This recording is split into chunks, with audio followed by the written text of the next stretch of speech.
D'abord, l'accusé n'a jamais jeté la responsabilité sur quiconque, il s'est reconnu comme le coupable et n'a jamais sauté sur l'occasion pour se déresponsabiliser comme beaucoup d'autres l'auraient fait à sa place. Et ce que nous avons vu lundi, c'est le spectacle de nombre de professionnels du monde de la santé qui n'assument pas leurs responsabilités. En réalité, la seule qui les a assumées de manière spontanée, c'est celle qui est en bout de chaîne, c'est la directrice du centre hospitalier de Zonzac qui a reconnu des dysfonctionnements là où ni les hauts fonctionnaires, ni les anciens directeurs de la RH n'ont spontanément, de la même manière que ni les ordres des médecins départementaux, n'ont assumé spontanément quoi que ce soit.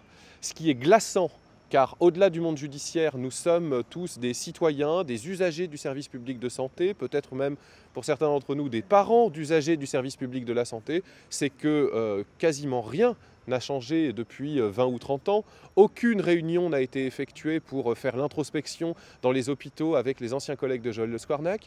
Une haute fonctionnaire, ancienne directrice au ministère de la Santé, a déclaré qu'il ne servirait à son avis à rien de diligenter une inspection générale des services dans la mesure où tout cela est l'affaire d'un homme uniquement. Eh bien, si vous voulez, M. Le Squarnec est certes coupable, mais il serait quand même très injuste de lui mettre plus sur la tête que tout ce qu'il a déjà reconnu et ce qu'il a déjà commis. La responsabilité de l'organisation du système de santé ne lui a jamais incombé.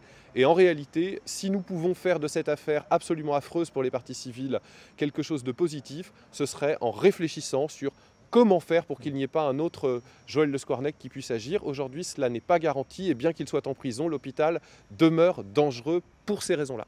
Il n'y a rien qui me révolte ici, si ce n'est en revanche la désinvolture d'un certain nombre de gens du monde médical, ça c'est vrai, qui eux sont passés complètement à côté de leurs auditions lundi, et ce qui a choqué tout le monde sur l'intégralité des bancs de la cour criminelle et pour les parties que nous sommes.